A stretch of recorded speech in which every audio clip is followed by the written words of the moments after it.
Welcome back to Shrink by Quint, where each week we dive into the complexities of psychotherapy, dispelling myths and leveraging the latest research to explore a wide array of mental health topics. My goal is to empower you with knowledge and insights that nurture a healthier, happier life. After all, your health truly is your wealth. And this week I'm going to provide a quick guide to choosing a psychotherapist. Choosing a psychotherapist can feel a bit like choosing a dance partner while blindfolded, especially if you're already dealing with emotional overwhelm. You're finally ready to share your deepest worries with someone, but first you have to navigate a jungle of confusing titles, acronyms and approaches. It's no wonder people often give up before they start. And yes, the mental health profession could probably do a better job of making itself more accessible. But here's the thing. Finding the right psychotherapist can transform your mental health journey. So how do you go about doing it? Well, one of the reasons the search feels so difficult is that you're suddenly faced with a barrage of unfamiliar terms. What's the difference between a psychotherapist, a psychologist, and a psychoanalyst, or a counsellor, or a life coach? All right, let's break it down. In essence, the person you're looking for is likely a psychotherapist. And their job is to help you explore the emotional and psychological terrain of your life through talk therapy. They provide a safe, non-judgmental space where you can wrestle with difficult feelings, understand destructive patterns, and develop strategies for coping. Given that it's a psychotherapist that you'd like to meet, what other considerations are there? Well, there's the importance of specialization. Different therapists often specialize in different areas. Some work with trauma, others with addiction, relationship issues, grief, or eating disorders. And it's important to find someone with experience in the specific challenges you're facing. Most professional bodies, and we'll get to those shortly, have directories where you can filter therapists by their area of expertise.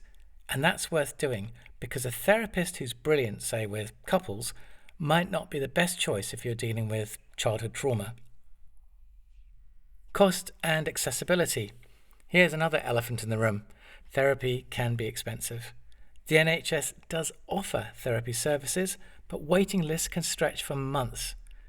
If you're opting for private therapy, the cost can add up quickly, though many therapists do offer sliding scale fees to accommodate different budgets.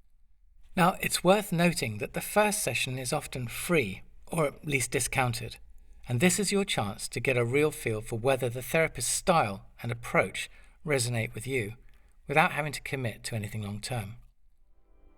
So what to look for in a psychotherapist? Firstly, professional registration. One of the first things to check is whether your therapist is registered with a professional body. This isn't just bureaucratic red tape. Registration ensures that the psychotherapist has undergone rigorous training and adheres to ethical standards. In the UK, you're looking for affiliations with organisations like the UK Council for Psychotherapy, British Association for Counselling and Psychotherapy, or the Association for Cognitive Analytic Therapy. These bodies provide directories of certified, insured therapists, offering you complete peace of mind that the person you're entrusting with your behaviours, thoughts and feelings knows what they're doing. Qualifications and experience also matter. Good psychotherapists will typically have at least a master's degree in psychotherapy or a related field, but qualifications alone aren't everything. Experience matters. A great psychotherapist will have logged thousands of hours of supervised clinical practice, learning how to navigate real-world issues and crises. Continuous professional development and supervision. And in terms of experience, the best therapists never stop learning.